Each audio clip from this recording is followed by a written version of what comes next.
हे, hi students. क्या आपको पता है गुरु द्रोणाचार्य कौन थे?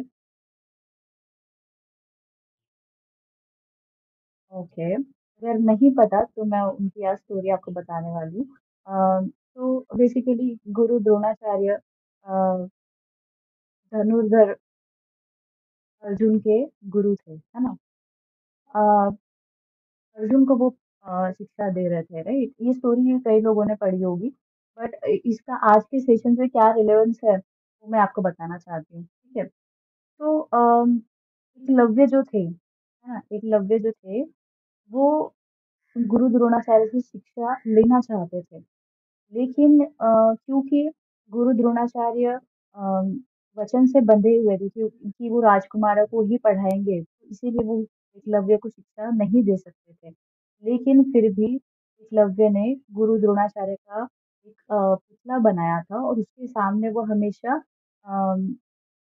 अपना जो भी अभ्यास है, प्रैक्टिस है, वो करता था धनुर्विद्या की, है ना? और वो इतना उसमें निपुण था, इतना उसने ज्ञान अर्जित कर लिया था कि वो इस टाइप में मतलब क्या कह सकते हैं उसको, जो एरो रहता है उसका, है ना? वो इस तरीके से फेंकता था कि एक जो कुत्ता होता है, डॉग होता है ना? उसके मुँह के अंदर 3 एरो घुसा घुसा देता था और जब निकालता था तो उस डॉग के मुँह में कुछ भी इंजरी नहीं होती थी। इस टाइप का उसका अभ्यास था। इस टाइप की उसे उसकी धनुर्विद्या थी। दैट मीन्स अगर लेट्स से कि अर्जुन अगर नहीं होते या द्रोणाचार्य उसको शिक्षा दे देते अर्जुन की जगह एकलव्य को, तो वो विश्व का सबसे बड़ा धनुर्धर बन जाता था एकलव्य, है ना? इतनी उसके पास में प्रैक्टिस थी। बट क्योंकि द्रोणाचार्य अपने वचन से बंधे हुए थे कि वो सिर्फ राजकुमारों को ही ट्रेन करेंगे और उनका एक निश्चय भी था कि वो सिर्फ अर्जुन को ही विश्व का सबसे अच्छा धनुर्धर बनाएँगे। इसीलिए उन्होंने एकलव्य से उसका अंगूठा माँग लिया क्योंकि आपको पता है कि अंगूठे के बिना हम लोग धनुष बाण नहीं चला सकते, है ना? इसीलिए और उनका अपने गुरु के प्रति समर्पण तो देखिए कि एकलव्य ने हँसते-हँसते अपना अंगूठा काट भी दिया, है ना?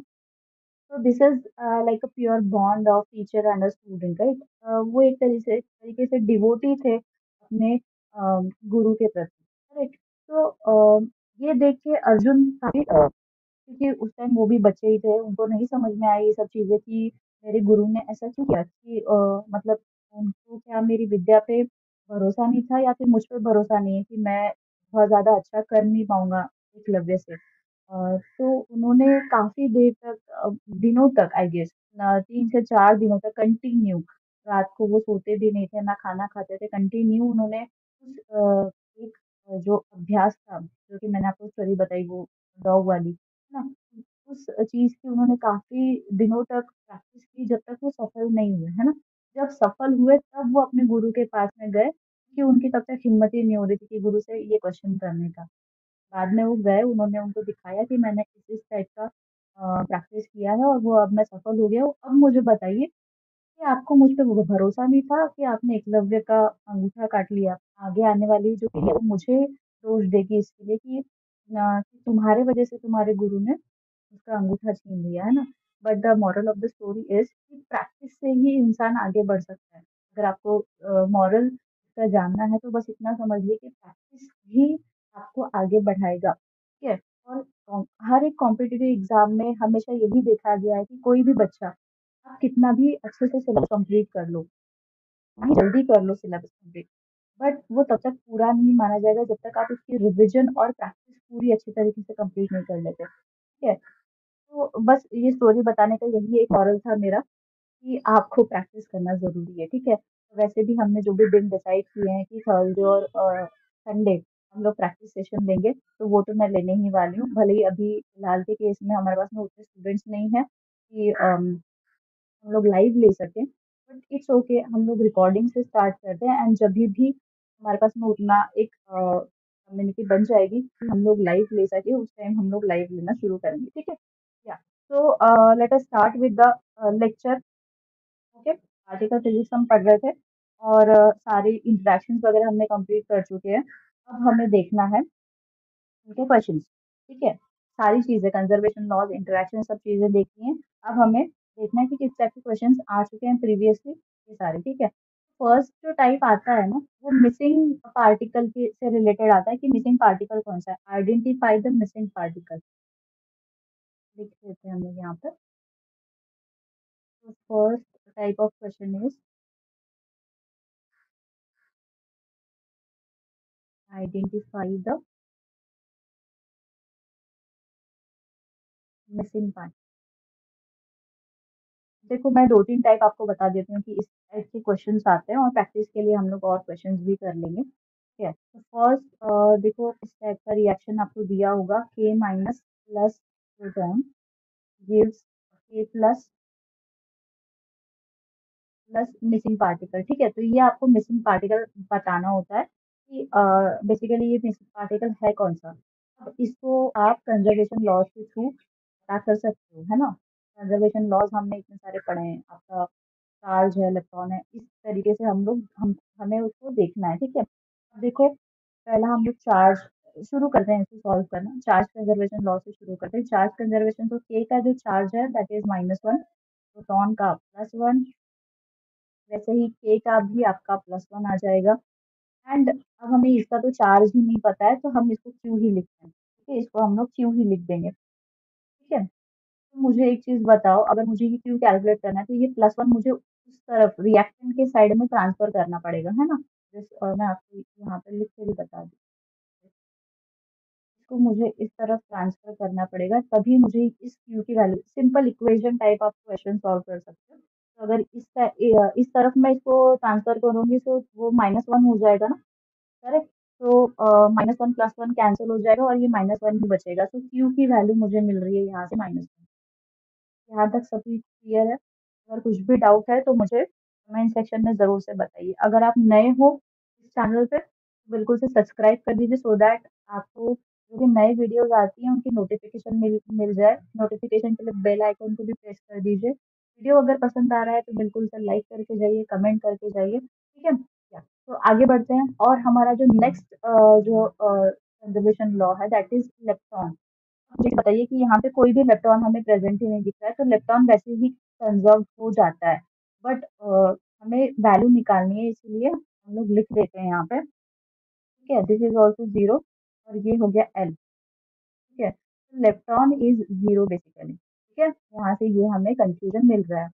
अब बेरियम की बात करते हैं। इसमें बहुत ज़्यादा आपको चार्ज कंजर्वेशन कैलकुलेट नहीं करना पड़ेगा क्योंकि कुछ-कुछ चीज़ों से आपको समझ में आ जाता है। यहाँ पे आपको I और I3 निकालने की ज़रूरत नहीं है। बहुत कम टाइम होता है जब आपको I और I3 कैलकुलेट करना होता है। बट स्ट्रेननेस और आपके ये जो 3 बेसिक हैं, उसी से आपको कन्फ्यूज़न पता चल जाएगा, ठीक है? बेरियम देखते हैं। तो जो आपका K है, वो बेरियम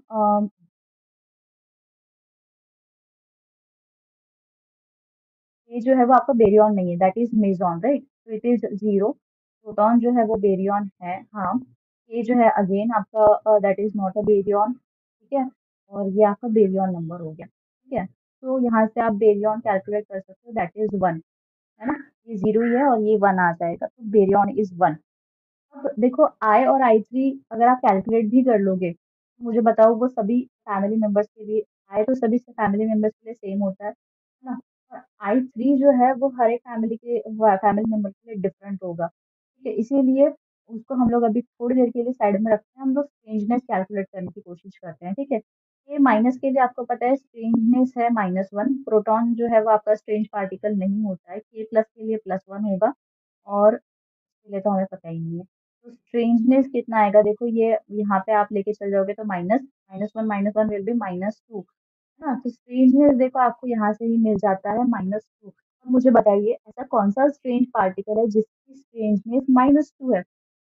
ये तो बहुत ही आसान है। एक ही स्ट्रेंजनेस पार्टिकल है जिसका स्ट्रेंजनेस -2 है दैट इज़ कैस्केड वाली फैमिली, है ना? कैस्केड वाली फैमिली के पास में ही स्ट्रेंजनेस -2 होता है और उसमें 2 फैमिली मेंबर्स हैं। एक तो आपका कैस्केड नॉट है और एक कैस्केड माइनस वाला है। लेकिन अब इसमें चूज़ कैसे करना कि कौन-सा पार्टिकल है? हम चार्ज से चूज़ कर सकते हैं। Charge is -1 so cascade minus वाला जो है वो आपका मिसिंग पार्टिकल है। तो ये जो मिसिंग पार्टिकल था दिस इज़ कैस्केड माइनस, ठीक है? तो इस वे में इस ईज़ी से वे में आप बिल्कुल आसानी से बता सकते हो कि कौन-सा मिसिंग पार्टिकल है, ठीक है? तो या this is like first type of question कि इस टाइप के क्वेश्चन पहले आ चुके हैं प्रीवियसली और हो सकता है आगे भी पूछे जाएं। कुछ और इसके क्वेश्चंस हम लोग ट्राई करते हैं, ठीक है? एक एक क्वेश्चन इस टाइप में है, pi minus plus E gives A not plus missing particle, ठीक है? इस तरीके का दिया है। सेम वही प्रोसीजर फॉलो करना है। अगर स्ट्रेंजनेस से भी आपको पता नहीं चल रहा है, क्योंकि काफी हद तक ऐसा भी है कि कुछ कुछ पार्टिकल्स की स्ट्रेंजनेस सेम भी है, अगर वहां से भी आपको आइडिया नहीं लग रहा है तो फिर आप आई और आई से कैलकुलेट कर सकते हो, बट वो बहुत रेयर कंडीशन है, ठीक है? अभी हम लोग ट्राई करते हैं पहले यही सब चीज है। चार्ज देख लेते हैं, -1 +1, दिस इज 0, और इसका तो चार्ज हमें पता ही नहीं है, तो चार्ज हमारे पास आ जाएगा। देखो ये भी 0 ही है और ये प्लस और -1 भी 0 हो जाएगा, तो चार्ज जो है पार्टिकल का वो 0 है, ठीक है? इलेक्ट्रॉन नंबर से ट्राई करते हैं। इलेक्ट्रॉन यहाँ पे कुछ भी नहीं है, तो आप डायरेक्टली भी लिख सकते हो कि इलेक्ट्रॉन जो है वो 0 है। दैट मीन्स एक चीज तो यहाँ पे क्लियर होगी, तो कि ये जो भी पार्टिकल है वो इलेक्ट्रॉन तो नहीं है, हेड्रॉन्स ही होने वाले हैं, है ना? तो अब बेरियन की बात कर लेते हैं। बेरियन कौन से? पाई इज अ मेसॉन, तो 0 आ जाएगा। Proton is a baryon, yes. K is a meson, तो यहाँ पे भी 0 आएगा। और ये हो गया आपका बेरियन, तो बेरियन इज 1, तो बेरियन है, देखो, है ना? समझ रहे हो? धीरे धीरे पत्ते खुलते जा रहे हैं, ऐसा कह सकते हैं, ठीक है? चार्ज 0 है, इलेक्ट्रॉन है नहीं, मतलब जो भी पार्टिकल रहेगा वो इलेक्ट्रॉन तो नहीं है बिल्कुल भी। बेरियन 1 आने की वजह से और एक चीज क्लियर हो गई है कि वो मेसॉन तो बिल्कुल भी नहीं है ना? बेरियन ही रहने वाला है, मेसॉन बिल्कुल भी नहीं है। अब आगे बढ़ते हैं स्ट्रेंजनेस की तरफ। स्ट्रेंज पार्टिकल है या नहीं वो भी देख लेते हैं। हाई नहीं है स्ट्रेंज पार्टिकल आपका, तो 0 हो जाएगा। प्रोटॉन भी नहीं है। ए नॉट है, तो इसका +1 आने वाला है स्ट्रेंजनेस। और S is equals to S कितना हो जाएगा, वो उधर उस साइड लेके जाओगे तो -1 होगा, है ना? तो स्ट्रेंजनेस मेरे पास में आ जाता है -1 यहाँ पे, ठीक है? तो आपको पता है कि स्ट्रेंजनेस -1 वाले कितने पार्टिकल्स हैं हमारे पास में, है ना? एक तो के माइनस वाली, एक आपको याद होगा कि के माइनस और के नॉट बार, ये एक फैमिली का जो होता है स्ट्रेंजनेस -1 होता है ना? सेकेंड आपके पास में सिग्मा फैमिली है, करेक्ट? ये वाली तो वैसे ही कैंसिल हो जाएगी, क्योंकि हमने पता है कि मेजॉन तो है नहीं यहाँ पे, तो ये वाली फैमिली वैसे ही कैंसिल हो गई, आप इसको नेग्लेक्ट कर सकते हो, ठीक है? अगेन और एक चीज हमारे पास में क्या है कि सिग्मा और सिग्मा स्टार सभी हो सकता है, ठीक है? देन आपके पास में कैस्केड नहीं हो सकता, तो क्यों? क्योंकि कैस्केड का -2 है स्ट्रेंजनेस। और एक है हमारे पास में लैम्डा वाली फैमिली, है ना? ये दोनों में से कोई चीज हो सकती है। अब देखो, चार्ज से हम लोग पता कर सकते हैं, चार्ज इज 0, तो लैम्डा भी हो सकता है, लेकिन सिग्मा भी हो सकता है ना? सिग्मा प्लस भी है, सिग्मा नॉट भी है और सिग्मा माइनस भी है। अगेन स्टार की भी एक फैमिली है सिग्मा की, है ना? तो उसमें से भी हो सकता है। तो ये कैसे आइडेंटिफाई करना कि अब ये तीन चारों में से कौन सा है, वो भी हमें देखना ज़रूरी है, ठीक है? तो इसके लिए अब आप चाहो तो आई कैलकुलेट कर सकते हो। आई से आप पता लगा सकते हो कि क्या हो सकता है, ठीक है? तो देखो, पाई के लिए 1 होता है आई, प्रोटॉन के लिए हाफ होता है, ए नॉट के लिए भी हाफ होता है, और ये हो जाएगा, ठीक है? तो इस केस में ये सब चीज़ें हो गई हैं। अब मुझे बताओ इसको कैलकुलेट कैसे करोगे? ठीक है? अब देखो, ये चीज़ एक आप ये बताओ मुझे, अगर क्योंकि मैंने आपको बताया था कि आई इज़ वेक्टोरियल एडिशन होता है यहाँ पे, है ना? इस तरीके से आप लिख सकते हो। बट ये जो हाफ है, जब आप इसको इधर ट्रांसफर करोगे तो हाफ गेट्स कैंसल्ड, है ना? हाफ कैंसल्ड हो जाएगा आपका, और आई की वैल्यू आपको मिलेगी सिंपली 1, ठीक है? आई की वैल्यू 1 मिल रही है, दैट मीन्स आपकी ये सिग्मा फैमिली है ना? लैम्ब्डा के लिए तो आई आपका 0 आना चाहिए, करेक्ट? और अगर वेक्टर एडिशन भी करके देखते हैं, चलो मान लो आपके लिए वेक्टर एडिशन कर लिया हम लोगों ने, इसका वेक्टर एडिशन कितना आने वाला है, देखो, हाफ और 3/2 आएगा, ठीक है? अगेन आपने ये हाफ को अगर इधर साइड ट्रांसफर किया, ठीक है, हाफ को इस साइड ट्रांसफर किया तो क्या होगा, देखो, हाफ को इस साइड ट्रांसफर करोगे तो पहले हाफ आपका कर लेते हैं, 0 1 आ जाएगा वो, ठीक है? और ये 3/2 बचा, फिर 3/2 करो, 0 के साथ में करोगे तो 3/2 ही मिलेगा, 1 के साथ में करोगे तो कितना मिलेगा?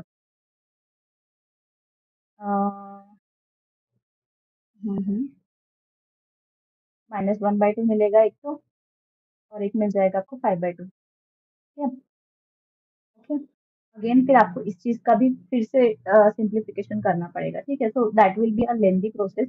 तो इस केस में आप डायरेक्टली क्या कर सकते हो, जो भी आप हाफ को इस साइड में ट्रांसफर कर रहे हो ना, उसी को आप क्या कर सकते हो, हाफ से माइनस कर दिया और आपका सिर्फ 1 रिमेनिंग रह गया यहाँ पे। आप आई को वहाँ पे लिख सकते हो या फिर ये कह लो कि आप जब भी मिसिंग पार्टिकल कैलकुलेट करते हो तो आप इसको वेक्टर एडिशन करने की ज़रूरत नहीं, क्योंकि जब आप कंज़र्व करने की कोशिश कर रहे हो तब आप वेक्टर एडिशन करो। बट आपको मिसिंग पार्टिकल कैलकुलेट करना है तो डायरेक्टली आप उसकी एडिशन सब्ट्रैक्शन कर सकते हो। तो इस केस में आपका आई जो है वो 1 आ रहा है और that means this is a sigma family. Okay, so sigma 0 ये आ जाएगा आपका, ठीक है। अब इस केस में आप कहोगे कि मैम सिग्मा स्टार भी तो हो सकता है, क्योंकि सिग्मा स्टार की भी तो वैल्यू आई की वैल्यू 1 ही होती है और अगेन स्ट्रेंजनेस भी -1 होता है। तो देखो अब ये डिपेंड करता है आपके ऑप्शंस के ऊपर। ऑप्शंस में अगर आपके पास में स्टार भी अवेलेबल है, या तो वो एक ही देंगे क्योंकि ऑब्वियसली उनको भी पता है ना? तो आपको वो एक सिग्मा देंगे या फिर सिग्मा स्टार देंगे। अब जो भी वैल्यूज़ वहाँ पे प्रेज़ेंट है उसको आप टिक कर सकते हो। ठीक है, दोनों भी आपके आंसर्स करेक्ट हैं। ठीक है? क्योंकि आपका स्ट्रेंजनेस ऑब्वियसली दोनों के लिए सेम है। ओके, यहाँ तक क्लियर है? ये क्वेश्चन समझ में आया है? ओके, तो आगे बढ़ते हैं नेक्स्ट क्वेश्चन की तरफ। ठीक है? अब देखो नेक्स्ट क्वेश्चन कौन सा है आपके। एक क्वेश्चन मैं आपको होमवर्क दे देती हूँ, ठीक है? That is for a missing particle, ठीक है? होमवर्क क्वेश्चन है, ले लो। Proton plus proton gives you 5 plus neutron plus lambda not और मिसिंग पार्टिकल, ठीक है? ये आपको कैलकुलेट करना है। इसका आंसर भी मैं आपको बता देती हूँ। इसका आंसर आएगा आपका प्लस, ठीक है? इसका मतलब ये नहीं कि आपको सॉल्व नहीं करना, आपको पूरी तरीके से सॉल्व करना है सारी चीज़ें। यहाँ पे स्ट्रेंजनेस तक ही कैलकुलेट करना है, स्ट्रेंजनेस में ही आपको पता चल जाएगा कि के प्लस है, ठीक है? या this is the one type of question which we get in the exam. Okay, दूसरा चीज़ है कि तो आपको ये पता करना है कि इंटरैक्शंस कौन सी है। सेकंड टाइप इस तरीके से आएगा आपका कि identify the type of interaction. पहला क्वेश्चन तो यही पूछा जाता है कि कौन सी इंटरेक्शन हो सकती है, ठीक है? प्रिलिमिनरी बेसिस पे जो जो हमने रूल्स पढ़े हैं बस उसी के हिसाब से आपको क्वेश्चंस आएंगे। और इससे आगे बढ़ के अगर उन्होंने क्वेश्चन पूछा तो वो पूछ सकते हैं कि कौन सी अलाउड है या फॉरबिडन है, इज इट अलाउड और नॉट, ठीक है?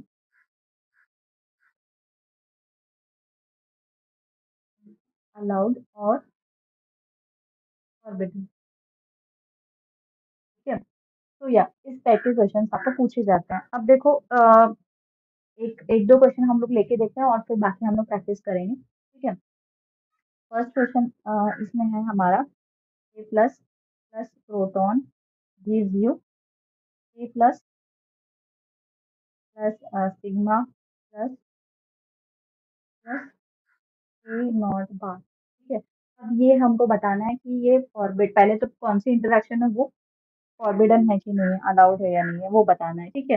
अब देखो इंटरेक्शन पहचानने के लिए मैंने आपको कुछ रूल्स बताए थे। स्ट्रॉन्ग इंटरेक्शन के लिए सारे के सारे हेड्रॉन्स होने चाहिए या फिर प्रोडक्ट साइड में 2 स्ट्रेंज पार्टिकल होने चाहिए, है ना? देन वीक इंटरैक्शन के लिए सारे कोई एक पार्टिकल तो भी उसमें इलेक्ट्रॉन होना चाहिए। और आपका जो ईएमआई है, इलेक्ट्रोमैग्नेटिक, इलेक्ट्रोमैग्नेटिक के लिए पार्टिकल और एंटी पार्टिकल की पेयर होनी चाहिए, कहीं पे भी रह सकती है, रिएक्टेंट में या फिर प्रोडक्ट साइड में। और एक चीज़ ईएमआई की रहती है कि फोटोन प्रेज़ेंट होना चाहिए, तो फोटोन तो प्रेज़ेंट नहीं है। ना ही यहाँ पे कोई पेयर पे प्रेजेंट है ना? पार्टिकल और एंटी पार्टिकल की, तो ईएमआई तो बिल्कुल भी नहीं है। वीक इंटरैक्शन के लिए इलेक्ट्रॉन होना चाहिए, जो कि इलेक्ट्रॉन यहाँ पे कहीं पे भी प्रेजेंट नहीं दिख रहा है, तो वीक भी नहीं है। स्ट्रॉन्ग इंटरैक्शन के लिए क्या आना चाहिए? सारे के सारे हेड्रॉन्स होने चाहिए। हाँ, हेड्रॉन्स तो हैं। और प्रोडक्ट साइड में एक से ज़्यादा स्ट्रेंज पार्टिकल होने चाहिए। ऐसा नहीं कहा था कि 2 ही होने चाहिए, बट एक से ज़्यादा स्ट्रेंज पार्टिकल होने चाहिए। क्या आप अगर पिकनिक पे भी जा रहे हो तो ऐसा तो नहीं है कि आप सिर्फ एक जन को ही लेके जाओगे। आप हो सकता है पूरा ग्रुप ग्रुप जा रहे हो, है ना? तो स्ट्रेंज पार्टिकल का भी वैसे ही है, एक से ज़्यादा अगर स्ट्रेंज पार्टिकल फॉर्म हो रहे हैं, तो यहाँ पे हो रहे हैं, that means it is clear cut strong interaction, ठीक है? प्रिलिमिनरी बेसिस पे हमने कह दिया कि this is a strong interaction. But वो अलाउड है या नहीं है, वो देखने के लिए हमें इसके क्या कह सकते हैं, कंजर्वेशन लॉज़ जो हैं वो चेक करना है ना? अब स्ट्रॉन्ग इंटरैक्शन के लिए और एक चीज़ मैंने आपको बताई थी कि स्ट्रॉन्ग इंटरैक्शन अलाउड होने के लिए सारे के सारे कंजर्वेशन लॉज आपको चेक करना पड़ेगा, है ना? आए आप निग्लेक्ट कर सकते हो अगर वो लेट्स से कि कंजर्व नहीं हो रहा है, बट आपको चेक तो सारे करने हैं, है ना? वन बाय वन चेक करते हैं। चार्ज के लिए करते हैं पहले तो +1 +1 +1 +1 और ये हो गया 0, ठीक है? तो आपका चार्ज कितना आ रहा है देखो, 2 और 2 मतलब चार्ज इज़ कंज़र्व्ड, है ना? दोनों साइड में चार्ज आपका सेम आ रहा है। इलेक्ट्रॉन कोई भी नहीं है, तो इलेक्ट्रॉन तो कंज़र्व हो ही गया है वैसे भी। बेरियम, हाँ जी, this is the meson, proton is the baryon, K is again meson, sigma is baryon, K is again meson. So 1 is equals to 1, so it is also conserved. ठीक है, तो अच्छे से राइट लगा लो, नहीं तो आप समझोगे कि क्या हमने क्या लिख दिया है। हाँ, ओके, कंजर्व, ठीक है। अब आते हैं आई के ऊपर। आपका आइसोस्पिन, आइसोस्पिन देखो ये हाफ हो जाता है, दिस इज ऑल्सो हाफ। ये प्लस ना लिखते हुए मैं वेक्टर एडिशन के लिए कॉमा ही लिखती हूँ यहाँ पे, ठीक है। हाँ, ये भी हाफ हो जाएगा, लेकिन ये 1 होगा और ये भी हाफ होगा, ठीक है। तो एक चीज बताइए, दिस इज 0 1 वेक्टर एडिशन करोगे तो ये कितना हो जाएगा आपका? ये हो जाएगा आपका 0 1 2, आई गेस हमने इसको पहले भी सॉल्व किया है ना? तो 0 और 1 कंजर्व हो रहा है, that means I is conserve, है ना, इस केस में। वैसे ही सिंपली मैं ये अब चेंज मैं इरेज कर रही हूँ अगर आपने लिख लिया है तो, ठीक है। I3 का बात करते हैं, एक ही पेज में रहे तो बेटर है, क्योंकि फिर मैं मुझे नहीं तो पेज चेंज करना पड़ेगा इसके लिए। कि I3 इसके लिए हाफ ही होगा, इसके लिए भी हाफ होगा, यहाँ पे भी हाफ होगा, यहाँ पे +1 और इसके लिए भी हाफ ही है। अगर आप कंफ्यूज हो तो मेरे प्रीवियस लेक्चर जाके देखिए, मैंने इसके लिए भी हाफ ही बताया था आपको, है ना? तो देखो इसका कितना आ रहा है, इस साइड में 1 आ रहा है और इस साइड में जो है ना ये आपका आ रहा है 1 और 1 2, है ना? यहाँ पे 2 आ रहा है, तो it is not conserved. I3 जो है वो नॉट कंज़र्व्ड है, लेकिन स्ट्रॉन्ग इंटरेक्शन के लिए तो सभी के सभी कंज़र्व्ड होनी चाहिए। I3 ही अगर आपका नॉट कंज़र्व्ड है, तो वो अलाउड नहीं होगी, ठीक है? अलाउड नहीं होगी। फिर भी आप चाहो तो इसका स्ट्रेंजनेस वगैरह भी कैलकुलेट कर सकते हो। मैं इधर साइड का कैलकुलेट करती हूँ, आई गेस आपको अगर यहाँ पे नहीं दिख रहा है तो फिर दिख जाएगा। ट्राई करते हैं। स्ट्रेंजनेस, ए प्लस के लिए पॉजिटिव होता है, proton is not strange particle. के लिए वापस प्लस आएगा, सिग्मा के लिए -1 आ जाएगा, है ना? और के नॉट बार के लिए अगेन -1 आएगा। तो देखो ये जो 0 आ जाएगा -1, यहाँ इस साइड -1 आ रहा है, इस साइड +1 आ रहा है, that means this is also not conserve, तो ये अलाउड ही नहीं है, ये फॉरबिडन हो जाएगा, दिस इज नॉट अलाउड, ठीक है। इस तरीके से आपको चेक करना है। पहले तो आप ये सब बता सकते हो कि this is a strong type of interaction, but allowed है या नहीं है वो तो आपको कंजर्वेशन लॉज से ही पता चलेगा। अब आपको समझ में आया कि आपको कंजर्वेशन लॉज कितना इंपॉर्टेंट है। मैं और एक चीज आपको बता देती हूँ यहाँ पे कि हाइपर चार्ज अगर आपको पता करना है ना, हाइपर चार्ज अगर आपको पूछा है कि कितना है, या फिर डेल्टा इसका पूछा है, चेंज इन हाइपर चार्ज कितना आ रहा है, तो वो भी आप यहाँ से कैलकुलेट कर सकते हो। मैंने इसका आपको फॉर्मूला बताया है, B+S, वेरियन प्लस स्ट्रेनलेस। आप 1 बाय 1 ऐसे कर सकते हो, जैसे इसका 0 है, इसका 1 है, तो K प्लस के लिए इसका हाइपर चार्ज कितना आ जाएगा, 1 आ जाएगा, है ना? इस तरीके से आप हाइपर चार्ज 1 बाय 1 सबका देख सकते हो और वो भी आप कंजर्व करके बता सकते हो कि वो कंजर्व है कि नहीं। ठीक है जी? या तो this is all about the second type of question कि आपको इस टाइप और जनरली इसी टाइप के क्वेश्चन आपको मिलेंगे। इंटरेक्शन दी हुई है, कौन से टाइप की इंटरेक्शन है, अलाउड है या फॉरबिडन है, वो आपको बताना है, ठीक है। ओके, और एक इसमें टाइप क्वेश्चन आते हैं, देखो एक ईएमआई का भी सॉल्व करके देखते हैं कि इलेक्ट्रोमैग्नेटिक इंटरेक्शन पहचानना कैसे। फिर से एक वीक भी लेंगे, 1 बाय 1 एक क्वेश्चन सॉल्व करते हैं, ठीक है। सेकेंड क्वेश्चन है आपका ईएमआई के ऊपर, I not give you photon, photon, ठीक है। इस टाइप में। अब देखो हमेशा ध्यान में रखना, ये ईएमआई तो है, चलो आपको फोटोन दिखते ही आपने बता दिया कि ईएमआई है, ठीक है। तो अब लेकिन ये अलाउड होगा या नहीं होगा, ये कैसे जाने? तो पता है ये जो फोटोन रहते हैं वो कभी भी सिंगल नहीं आते, पेयर में ही आएंगे, ठीक है। या फिर आप कह लो कि इवन नंबर ऑफ फोटॉन्स ही हमेशा प्रेजेंट है, रहते हैं, even number of photons present रहेंगे तभी ये अलाउड होगा, ठीक है, तभी अलाउड होगा। अगर सिंगल फोटोन अगर आपको कहीं पे प्रेजेंट दिख रहा है तो आप डायरेक्टली उसको फॉरबिडन लिख सकते हो, लेकिन अगर इवन नंबर है फोटोन का तो आप इसको डायरेक्टली अलाउड भी लिख सकते हो, क्योंकि देखो आप यहाँ पे अगर चार्ज भी कंजर्व करना चाहोगे तो this is zero, zero photon पे चार्ज जीरो होता है, तो ये कंजर्व भी हो जाएगा। इलेक्ट्रॉन पहले से ही कंजर्व है। बेरियन, ये बेरियन है नहीं, ये भी बेरियन नहीं है, ये भी कंजर्व। तो सारी की सारी चीजें यहाँ पे आपकी कंजर्व होना शुरू कर देंगी, तो डायरेक्टली आप अलाउड लिख सकते हो। बट ये रूल होता है, कोई भी प्रोटॉन पार्टिकल जो है वो सिंगल ट्रैवल नहीं करेगा, है ना। ईएमआई में दो की होनी जरूरी है, ओके, पेयर होना चाहिए। This is a EMI, okay. और भी अगर कोई मुझे रिएक्शंस मिलती है तो हम लोग सॉल्व करेंगे, ताकि उसमें आपको पार्टिकल और एंटी पार्टिकल की पेयर अगर मिलती है तो वो और आपके लिए समझने के लिए इजी हो जाएगा। ठीक है, थर्ड हम लोग वीक इंटरेक्शन का भी एक ले लेते हैं example. Sigma plus gives you I plus plus lambda no, ठीक है। यहाँ पे अब देख लो, पहली चीज समझने की कोशिश करो, यहाँ पे ये सारे के सारे हेड्रॉन्स है ना। हेड्रॉन्स है, इसका मतलब हम लोग स्ट्रॉन्ग इंटरेक्शन भी लिख सकते हैं इसको, ठीक है। स्ट्रॉन्ग इंटरेक्शन भी ये हो सकता है। प्रिलिमिनरी जज है, तो आप यहाँ पे सिर्फ एक एक पॉइंट्स को डिस्कवर कर रहे हो कि ये स्ट्रॉन्ग है या वीक है ना। और एक चीज कि स्ट्रॉन्ग इंटरेक्शन होने के लिए प्रोडक्ट साइड में आपके दो स्ट्रेंज पार्टिकल अगर हैं तो और आप श्योर हो जाते हो कि हाँ ये तो स्ट्रॉन्ग इंटरेक्शन में है। लेकिन ये दोनों भी सिर्फ इसमें से एक ही जो है वो स्ट्रेंज पार्टिकल है, ये जो है वो स्ट्रेंज पार्टिकल नहीं है आपका, है ना। पाई जो है वो स्ट्रेंज पार्टिकल में नहीं आता है। ये स्ट्रॉन्ग इंटरेक्शन थोड़ी सी मतलब है, फर्स्ट पॉइंट इसका मायने रखता है, सेकेंड पॉइंट वो उतना ज्यादा रेलेवेंस नहीं है। तो हम लोग ईएमआई पे जाते हैं। ईएमआई तो नहीं है बिल्कुल भी, क्योंकि ये पार्टिकल और एंटी पार्टिकल का पेयर वगैरह तो प्रेजेंट नहीं है। वीक इंटरेक्शन हो सकता है, जैसे इलेक्ट्रॉन प्रेजेंट नहीं है, बट सेकेंड जो पॉइंट था कि स्ट्रेंज पार्टिकल डीके हो रहा है यहाँ पे, है ना। स्ट्रेंज पार्टिकल डीके हो रहा है तो वीक इंटरेक्शन भी हो सकता है। चेक करके देखते हैं, ठीक है। चार्ज के लिए चेक करते हैं तो +1 हो जाएगा, this is also +1, this is 0। Charge is conserve. Electron यहाँ पे है नहीं तो इलेक्ट्रॉन भी कंजर्व। बेरियन बताते हैं, बेरियन दिस इज +1, मेसॉन के लिए 0 हो जाएगा, और लैम्डा के लिए अगेन +1 से कंजर्व, है ना। आई आई देखो, वीक के लिए आई और स्ट्रॉन्ग के लिए भी आई उतना ज्यादा मायने नहीं रखते, ठीक है। तो आप उसको निगलेक्ट कर सकते हो या फिर लिख भी सकते हो, ऐसा कोई जरूरी नहीं है। This is +1, this is also +1, and इसके लिए तो 0 ही हो गया, ठीक है। तो ये भी कंजर्व्ड है। I3 अगेन सेम ही हो जाएगा, दोनों के लिए कंजर्व्ड होगा। स्ट्रेंज के लिए देख लेते हैं, इसकी स्ट्रेंजनेस क्या है। देखो ये -1 है, I is not strange particle, और लैम्डा के लिए भी -1 है, तो इट इज कंजर्व। देख लो, ठीक है। तो या ठीक है, तो ये हो गया आपका कंजर्वेशन लॉ।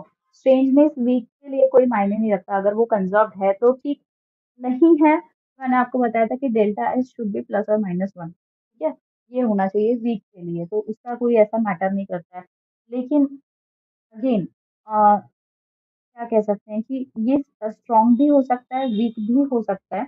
बट क्या हो रहा है ना, यहाँ पे डोमिनेंट कौन सा है, यहाँ पे डीके हो रहा है, स्ट्रेंज पार्टिकल का डीके हो रहा है। इसीलिए आपका वीक इंटरेक्शन जो है वो यहाँ पे डोमिनेंट हो जाता है ना, स्ट्रॉन्ग इंटरेक्शन के ऊपर। इसीलिए आप इसको वीक, अगर आपका दो ऑप्शन में स्ट्रॉन्ग इंटरेक्शन भी है और वीक इंटरेक्शन भी है, तो आपको वीक इंटरेक्शन ही चूज करना पड़ेगा, क्योंकि जो भी डोमिनेंट रहेगा, डोमिनेंट वाला जो भी रहेगा आप उसी को चूज करोगे, ना कि जो डोमिनेंट नहीं है, ठीक है। आई होप कि ये सारी चीजें आपको अभी क्लियर हो गई हैं, ठीक है। और एक आपको match the pair type of questions आते हैं। एक टाइप जैसे फॉर एग्जांपल, एक तरफ आपको उसमें सारे रिएक्शंस दी होंगी, 1 2 3 4, और बी की तरफ आपको बताया होगा कि स्ट्रॉन्ग इंटरेक्शन है, वीक इंटरेक्शन है, ईएमआई है, या फिर फॉरबिडन है, अलाउड है। इस टाइप के आपको क्वेश्चन दिए होंगे, ठीक है। तो आपको ये मैच द पेयर करना है, सिर्फ रिएक्शंस आपको बताई हुई होंगी, आपको कंजर्वेशन लॉस करके या फिर आप प्रिलिमिनरी जज करके भी बता सकते हैं कि फॉरबिडन है, अलाउड है, स्ट्रॉन्ग। तो आपको हर एक कंजर्वेशन लॉस लगा के देखने पड़ेंगे। इस टाइप के क्वेश्चंस भी आए हुए हैं प्रीवियसली, ठीक है। तो जस्ट हमने चेक कर लिया, ओके। क्या, तो these are the all type of question, and I have solved it for all, okay. And I hope कि आपको ये सारी चीजें समझ में आई हो। जो भी प्रैक्टिस के लिए क्वेश्चन है, असाइनमेंट है, मैं आपको कम्युनिटी पोस्ट पे अपलोड करवा दूंगी, ठीक है। तो जाकर के देखिएगा कम्युनिटी पोस्ट एंड सॉल्व करिएगा। कुछ भी अगर डाउट है तो कमेंट कीजिए, के बताइए कि क्या डाउट्स है, हम लोग डिस्कस करेंगे नेक्स्ट इसमें। एंड न्यू हो तो चैनल को सब्सक्राइब कर दो, शेयर कर दो यार अपने दोस्तों के साथ में, और लाइक जरूर से करिएगा, कमेंट करके बताइए कैसा लगा। एंड मिलते हैं नेक्स्ट टॉपिक के साथ में, of the same, obviously same subject, nuclear and particle physics. Okay, yeah. So until we meet, bye bye.